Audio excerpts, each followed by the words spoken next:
Director at the Mackenzie Centre in New Zealand. And I'd just like to acknowledge that this presentation is pulled together by myself, Anik and Silvana, and who are from Plumtree Children's Services here in New South Wales, as well as Colleen Herbert from CCS Disability Action in New Zealand. So just very briefly, these are some photos of Mackenzie Centre. Mackenzie Centre is, as I said, is an early intervention centre in Hamilton in New Zealand, so shout out to some New Zealanders there. So basically I'm going to tell you a little bit of a story about how we developed our family-centred practice. So at Mackenzie Centre we thought we were doing pretty well with family-centred practice. And we in fact scored ourselves, and we decided yes, we are really, really very good at sorry, I think you're laughing at me. But I had the wrong slide up for a minute. Family-centred practice, we thought we were really good at relational family-centred practice. Things like trust and empathy, and a feeling of belonging for our whānau. But we decided that we needed to be stronger and assessed ourselves as not so strong in participatory family-centred practice, showing choice, control and involvement of our whānau. So we had two strategic goals for ourselves to shift our practice. So our strategic goals were for staff to intentionally invest in enabling parent capacity. We thought that it was really important to focus on staff because we didn't want to let our personal or our professional insecurities affect our partnership with our families. And for families, our strategic goal was to intentionally invest in building parent capacity and leadership. So for the staff, how did we do that? And just really briefly, we focused in on professional development around coaching.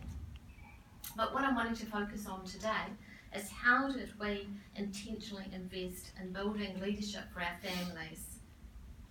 So our method was to use the Now and Next program, which is from Plumtree here in New South Wales, from Sydney. So a very brief explanation about the Now and Next program. Now and Next is a program that is run and has been designed by parents for parents. It's about crafting a vision and then learning how to take that vision into goal setting. And there's goals for the child, the family, and personal goals for the individuals. The program is about, it's rooted in positive psychology and it grows family empowerment. So we chose the Now and Next program as our strategy for moving our families along with that intentional investment in building their capacity. So we ran our first program in February 2018. We had 23 participants. We were really lucky. We had 11 couples and one mum, and we ran it on a Saturday, over 4 Saturdays, for the particular purpose of having dads and mums, couples, to be involved. So what happened? So I want to show you a couple of videos which I hope I can make work. If not, Anik will help me out here. And what I'd like you to notice in these videos is the dynamics and how the dynamics change. This first one is about the dads. And what I'm hoping you'll understand, you'll be able to hear and understand, but what you'll see in week 1 is the dads are quite individual. And as they move through the weeks, they become closer and closer to each other, sharing more. And in week 4, it's all sort of, high fives and selfies. So let's see if I can make this work. I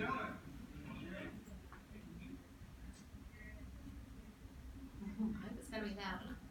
This bit was them organising themselves, which you can imagine takes a little bit of time. Right, week 1. We came as individuals, felt alone. Our problems were ours.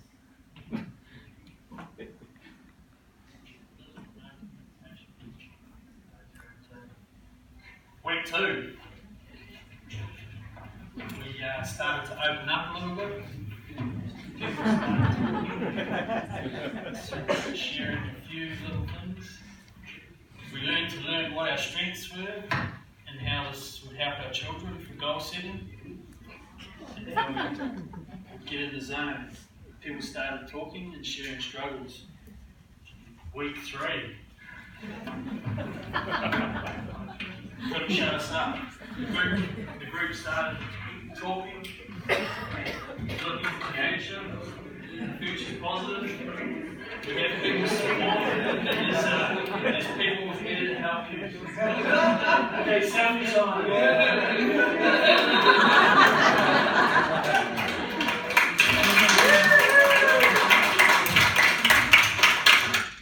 Okay, that was the dads. So I think that shows well, and you could hear what they were saying, you know, that they learnt skills and they learnt strategies as the week went by, and those strategies helped them to sort of really bond with each other and have a really good time with their learning. So now I think I have the video of the mums. So the mums, I think what you'll notice is some of their body language, they start off by linking arms, and when one wife tries to pull out, they sort of hold that person back in together. So what I'm trying to get from these videos for you is just to start to notice those dynamics about moving from individual to more collective. So let's see if we can make this one work now. Okay, the mums take even longer to organise themselves. So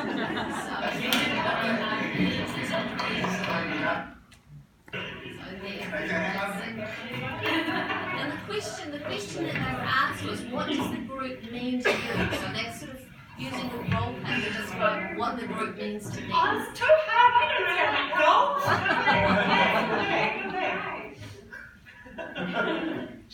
What goals can we make? You just need to make one long-term goal, and then you need to take small steps to achieve it. Okay. How is it helping?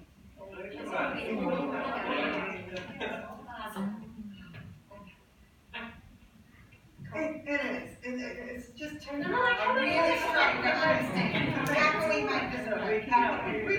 We can do it. We've got a neat, we've got all of them, we've got all of, everybody's going to help. Instead, let's get through it. She knew all about it. We can do this. We can do it. Come on, we can do this. Okay. We've got this. We got this. We've got each other. Yes. Awesome.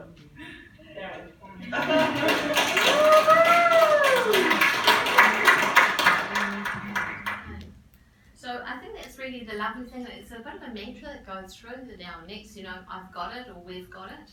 I think you'll hear parents, once they've been in the program, they use these words quite a lot.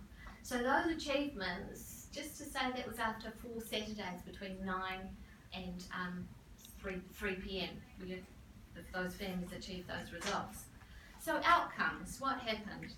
So we could see, and you could see by those videos, and we could feel how empowered and that collective good was coming through with these things, with the program. So this picture here is the first meeting that those parents had after the program, and these are what these parents have initiated post the program. So first thing was that they formed this group called Families Empowering Families, and that formed straight away. As I said, that's the first meeting. They incubated our peer-to-peer workforce at Mackenzie Centre. They also instigated building more effective collaborations between themselves as parents and our staff. And the other result is that 6 of those parents, 2 being couples, they signed up to be peer facilitators to run the Now and Next program for more families. So in fact we ran our second program later in the year, and 6 of those parents went on to train to be peer facilitators. So we needed to make some sense out of all of this, what we were seeing. So we went back to the results to make sort of, you know, as I say, collaborative sense making. So what you'll see there on the horizontal axis is before the program is in blue, the orange shows the gains that were made during the program, and then the dotted line is the maximum value for that particular domain. So these well-being, It was measured by the PERMA profiler by Butler and Kearn. Empowerment is measured by the psychological empowerment of parents of disabled children by EGL. Hope is measured by the Adult Hope Scale by Schneider. And general impact, the last one, was measured by Partners in Change Outcome Measures by Duncan and Rees. So we understood from all of that yes, definitely that was evidence that parents had greater hope, well-being and empowerment as individuals. But how do we explain that shift from individuals to collectives and that notion of these families about wanting to pay it forward? So we linked it to the benefit mindset by Buchanan and Kearn, which built on the work of the fixed and growth mindset from Carol Dweck.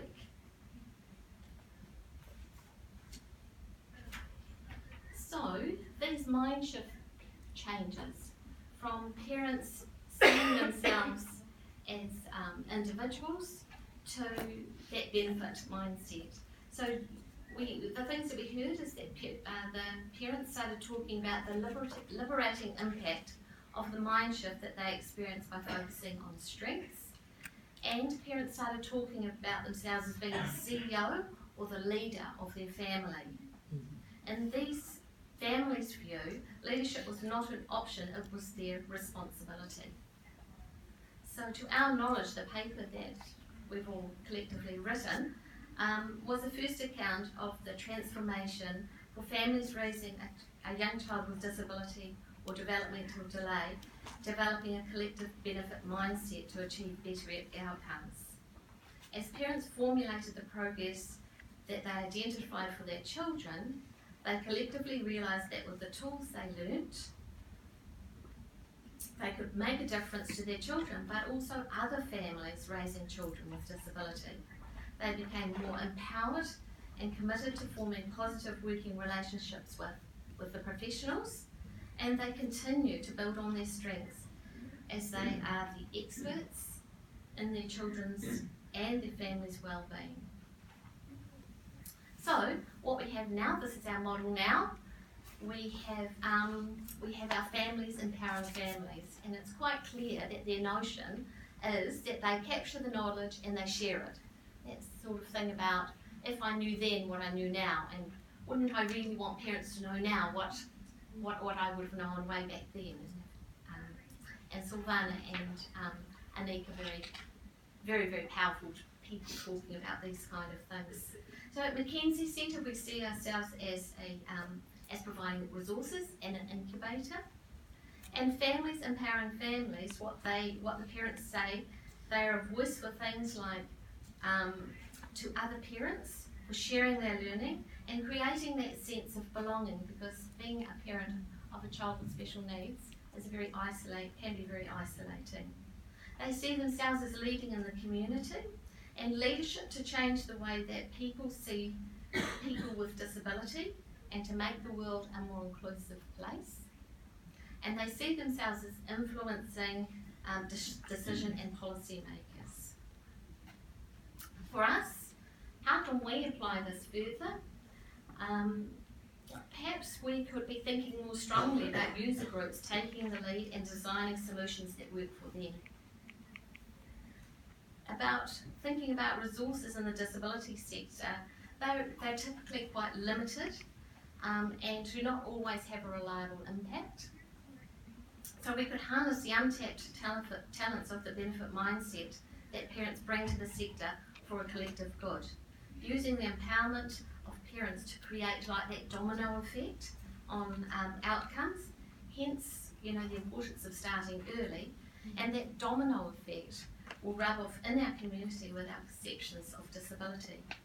Parents, they can galvanise themselves so quickly that it's hard to keep up with them, and they tell absolutely amazing stories, and you told an amazing story, so that's a real potential of parents.